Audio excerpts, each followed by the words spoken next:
रैना ने आईपीएल से लौटने की वजह बताई। रैना ने कहा, मेरे और सीएसके के बीच कोई विवाद नहीं। श्रीनिवासन पिता जैसे वो मुझे डांट सकते हैं, आईपीएल के लिए फिर यूएई लौट सकता हूं। सुरेश रैना ने अचानक आईपीएल से भारत लौटने के मामले में चुप्पी तोड़ी। उन्होंने बुधवार को कहा कि कुछ ऐसा पारिवारिक मसला था जिससे टाला नहीं जा सकता, इसलिए मैंने भारत लौटने का फैसला किया था। मेरे फिर से आईपीएल खेलने के लिए यूएई लौट सकता हूं। उन्होंने क्रिकबज़ को दी इंटरव्यू में ये बातें कही। चीन से तनाव के बीच सरकार का बड़ा फैसला, पबजी समेत 118 मोबाइल ऐप पर लगाया बैन। केंद्र सरकार ने पबजी समेत 118 चाइनीज मोबाइल एप्लीकेशन पर बैन लगा दिया है। केंद्र सरकार के सूचना और प्रौद्योगिकी मंत्रालय ने बुधवार को पबजी समेत 118 ऐप्स पर प्रतिबंध लगाया है। बता दें, सरकार का ये फैसला ऐसे समय में आया है जबकि लद्दाख में भारत और चीन के बीच तनातनी एक बार फिर से बढ़ी है। इससे पहले जून में चीन के साथ हुए तनाव के बाद सरकार ने कड़े कदम उठाते हुए टिकटॉक, हेलो समेत 59 ऐप्स पर बैन लगाया था। सरकार ने बताया था कि ये ऐप्स देश की संप्रभुता और सुरक्षा के लिए खतरा है। भारत चीन में लंबे टकराव की आशंका, दूसरे दिन की सैन्य बातचीत भी बेनतीजा। पेंगोंग लेक में 3 अहम पॉइंट पर भारतीय जवानों की मौजूदगी मजबूत। अरुणाचल में भी जवान बढ़ाएं। भारतीय सेना को 20 अगस्त से ही चीन की साजिश की भनक थी, इसलिए जवान तैनात कर दिए गए थे। दक्षिणी पेंगोंग के विवादित इलाके में पूरी तरह भारत का कब्जा, यहाँ की कई चोटियों पर आर्मी मौजूद। कांग्रेस नेताओं को मोदी के मंत्री की सलाह, रामदास अठावले बोले, गुलाम नबी आजाद और कपिल सिब्बल को भाजपा में शामिल हो जाना चाहिए, कांग्रेस में उनका अपमान हो रहा है। कांग्रेस के वरिष्ठ नेताओं गुलाम नबी आजाद और कपिल सिब्बल को केंद्रीय मंत्री रामदास अठावले ने भाजपा में शामिल होने की सलाह दी है। अठावले ने कहा कि आजाद और सिब्बल पर राहुल गांधी भाजपा से मिलीभगत के आरोप लगा चुके हैं।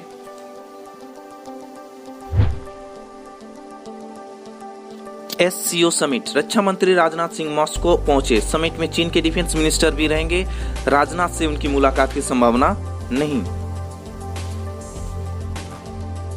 रक्षा मंत्री राजनाथ सिंह बुधवार को 3 दिन की यात्रा के लिए रूस पहुंच गए हैं और यहां वे एससीओ समिट में हिस्सा लेंगे। इस मीटिंग में चीन के रक्षा मंत्री भी शिरकत करेंगे, लेकिन राजनाथ के शेड्यूल में चीनी रक्षा मंत्री से मुलाकात का जिक्र नहीं है। दोनों देशों के बीच लद्दाख में तनाव चल रहा है। डिफेंस मिनिस्टर के ऑफिस की ओर से ट्वीट कर बताया गया कि रक्षा मंत्री राजनाथ सिंह मॉस्को पहुंच गए हैं। उन्होंने एयरपोर्ट पर major general Bugti Yuri Nikolaevich ने रिसीव किया।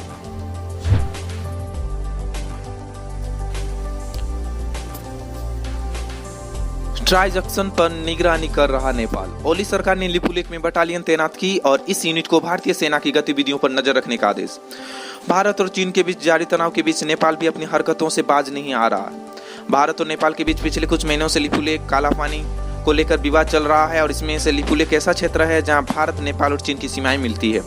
अब नेपाल ने इसी इलाके में सेना की पूरी बटालियन तैनात कर दी है और इस बटालियन से कहा गया कि वे भारतीय सेना की गतिविधियों पर नजर रखें।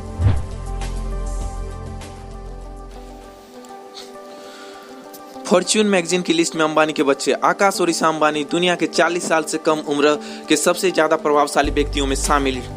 टेक कैटेगरी में अमेरिकी मैगजीन ने दी जगह।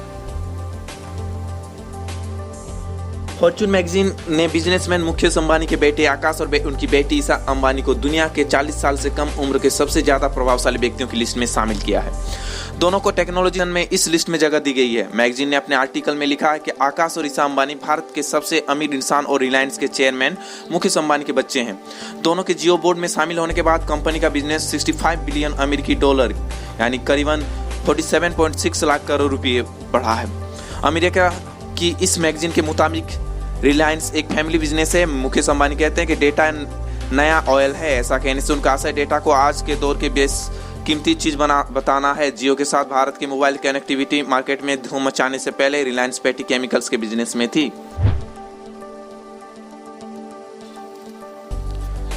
रेलवे के इतिहास में पहली बार रेलवे बोर्ड के चेयरमैन बीके यादव अब बने सीईओ। उनकी नियुक्ति को मिली हरी झंडी। यह पद संभालने वाले पहले व्यक्ति।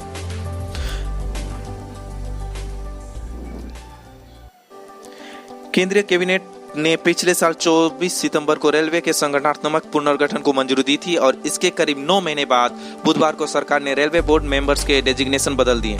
कैबिनेट के फैसले को मंजूरी देते हुए appointment committee of the cabinet SCC ने बताया कि रेलवे बोर्ड के चेयरमैन अब सीईओ कहलाएंगे। बोर्ड के चेयरमैन वीके यादव भारतीय रेलवे के नए सीईओ के रूप में अपना काम जारी रखेंगे। यादव रेलवे के इतिहास में ये पद संभालने वाले पहले व्यक्ति होंगे।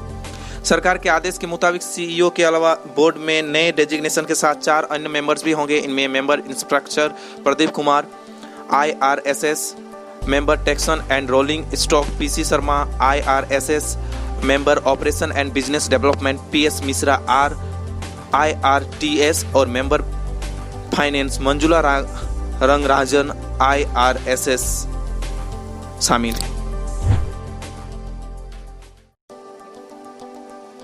मेट्रो यात्रा के लिए गाइडलाइन। दिल्ली मेट्रो दिन में 2 शिफ्ट में चलेगी, बीच में 5 घंटे का ब्रेक होगा। जिस स्टेशन पर सोशल डिस्टेंसिंग का पालन नहीं होगा वहां मेट्रो नहीं रुकेगी। कोरोना के बीच 7 सितंबर से शुरू हो रही है मेट्रो ट्रेन सर्विस के लिए सरकार ने आज गाइडलाइंस जारी कर दी है। अहम बात यह है कि दिल्ली में मेट्रो सर्विस दिन में 2 शिफ्ट में चलेगी और इस 3 फेज में शुरू किया जाएगा। बीच में 5 घंटे का ब्रेक होगा और इस दौरान सैनिटाइजेशन का काम किया जाएगा। जिस स्टेशन पर सोशल डिस्टेंसिंग का पालन नहीं होगा वहां मेट्रो नहीं रुकेगी। यात्रा केवल स्मार्ट कार्ड के जरिए होगी, टोकन के जरिए नहीं। स्मार्ट कार्ड के लिए भी पेमेंट कैशलेस होगा या फिर ऑनलाइन, इसके लिए कैश की सुविधा नहीं होगी। कोरोना की वजह से मेट्रो सर्विस मार्च से ही बंद है। गृह मंत्रालय ने पिछले हफ्ते अनलॉक 4 की गाइडलाइंस जारी करते हुए 7 सितंबर से फेस्ट मैनेजर में मेट्रो शुरू करने की छूट का ऐलान किया था। Corporate result. कोल इंडिया का कंसोलिडेट प्रॉफिट 55% घटा। अप्रैल जून तिमाही में 2080 करोड़ रुपए का हुआ मुनाफा। सरकारी कंपनी कोल इंडिया लिमिटेड CIL ने बुधवार को कहा कि इस कारोबारी साल की पहली तिमाही में उसका कंसोलिडेट नेट प्रॉफिट 55% घटकर 2079.60 करोड़ रुपए रहा। कंपनी ने शेयर बाजारों को ही दी गई सूचना में कहा कि 1 साल पहले की समान तिमाही में कंपनी का कंसोलिडेट प्रॉफिट 4629.67 करोड़ रुपए था। इस दौरान कंपनी की बिक्री 17,007.10 करोड़ रुपए रही, जो 1 साल पहले की समान तिमाही में 23,223 करोड़ रुपए थी। Subscribe to our channel for more videos and press the bell icon for latest notification. If you like the video, please hit the like button and comment below.